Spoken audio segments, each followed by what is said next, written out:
Irmão, te erguerei e o temor passará da minha mão. Você está na igreja certa? Qual a real compreensão que de fato precisamos ter sobre a igreja? Vamos falar sobre isso? Nós vamos usar como base desta fala a carta aos Hebreus, lá no capítulo 12, dos versículos 18 a 24.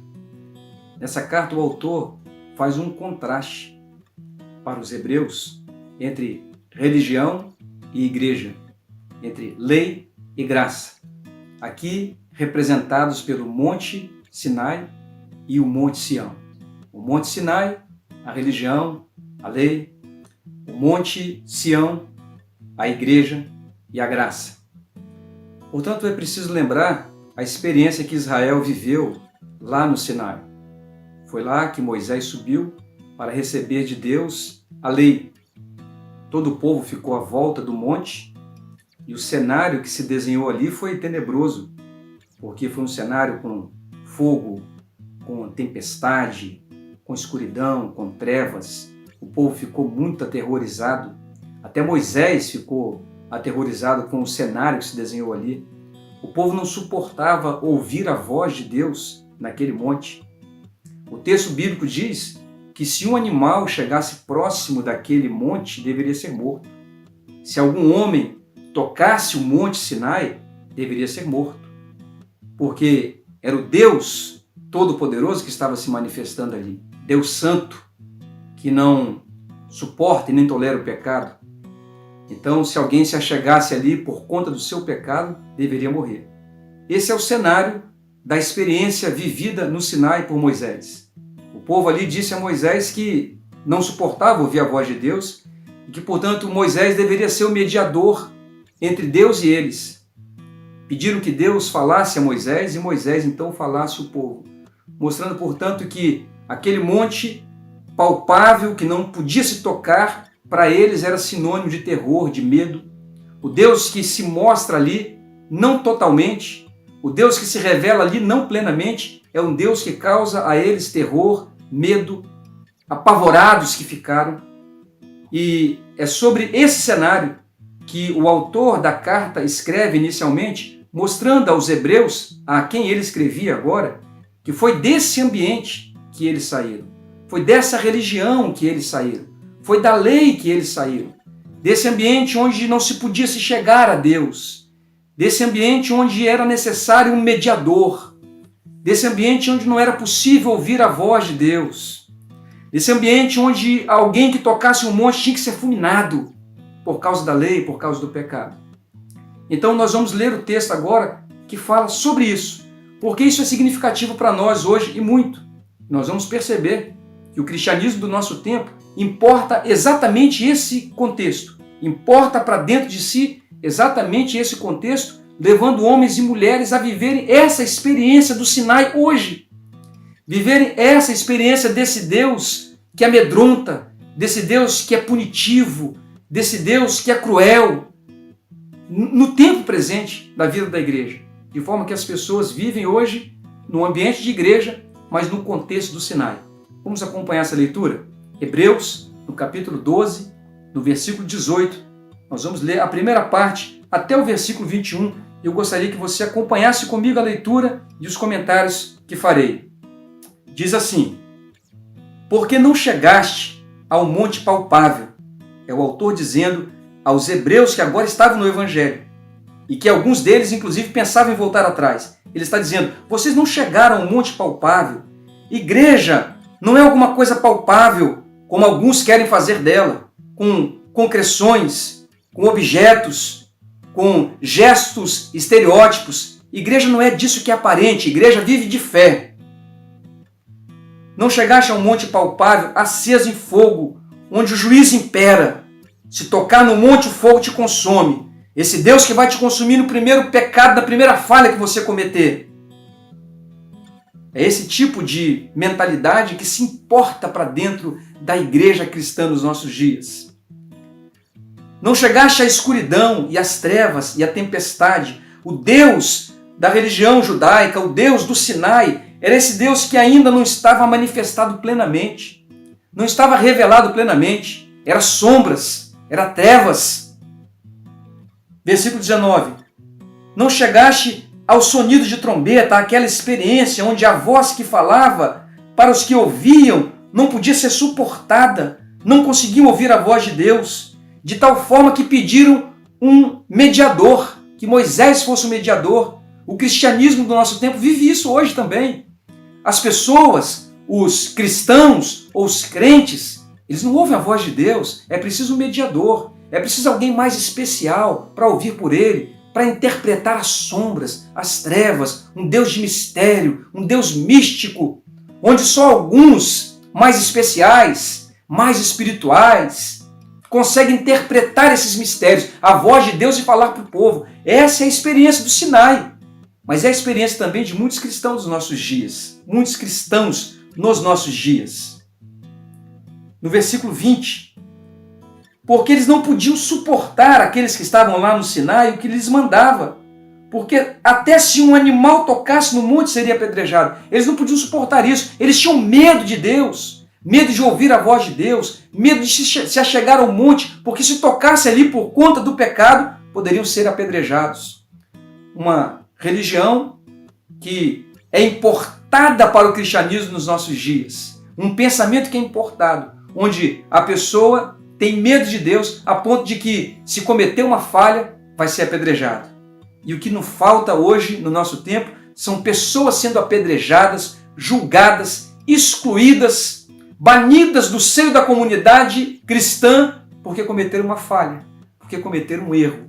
E esse erro se tornou aparente, se manifestou, e se tivesse oculto não aconteceria nada. Mas como se manifestou, elas são literalmente apedrejadas. É esse o Deus que domina o cristianismo dos nossos dias. Sobretudo a igreja evangélica, de uma forma geral, é óbvio que existem exceções a isso. Versículo 21. E tão terrível era a visão do monte que fumegava, que trovejava, de escuridão, de relâmpagos, que até Moisés disse que estava assombrado e tremendo, porque esse Deus era um Deus que trazia terror, um Deus que ainda estava em sombras e que não se manifestava plenamente, ao qual o povo não podia acessar, e até Moisés teve medo, por conta dos seus pecados. É o Deus que se manifesta agora, mas entre Deus e o povo está a lei, e a lei pune o pecador. O Sinai foi importado hoje para dentro do cristianismo. Mas isso não é igreja. Não foi a isso que você chegou. Não é a essa experiência que Deus te conduziu. Era o que o autor da carta estava dizendo aos hebreus, que agora estavam no Evangelho. Vocês não foram trazidos à experiência do Sinai. Vocês não devem voltar para lá, porque alguns queriam voltar. Não foi a essa experiência desse Deus inacessível que Deus trouxe vocês. Não foi a essa experiência que o Espírito Santo de Deus te trouxe e, portanto, não quer vos fazer viver esse tipo de experiência de um Deus terrível, vingativo, cruel, que pune, que execra, que exclui, que manda apedrejar. Não, esse é o Deus do Sinai. Agora o autor vai apresentar o Deus de Sião, o Deus que de fato deve viver na vida da igreja. E observe o que ele diz. Mas vocês que conheceram o Evangelho, vocês chegaram ao Monte Sião, não ao Monte Sinai. O Monte Sião é a cidade do Deus vivo, a Jerusalém celestial. Você, pelo Evangelho de Cristo, já chegou a Jerusalém celestial. Você já é cidadão do céu. Você já tem vida eterna, como João escreveu, dizendo, vos escrevi para que saibais que tendes a vida eterna. Então, no Evangelho de Cristo, na igreja verdadeira de Cristo, você já tem a vida eterna, já chegou a Jerusalém celestial. Você chegou aos muitos milhares de anjos. O ambiente no qual você vive agora não é um ambiente religioso entre o céu e a terra, mas a igreja de Cristo, ela vive numa dimensão que é para além da terra, além da dimensão humana, de forma que as coisas dessa vida, as intempéries, as adversidades, já não nos causam mais espanto, porque nós habitamos as regiões celestiais, já vivemos o céu aqui mesmo.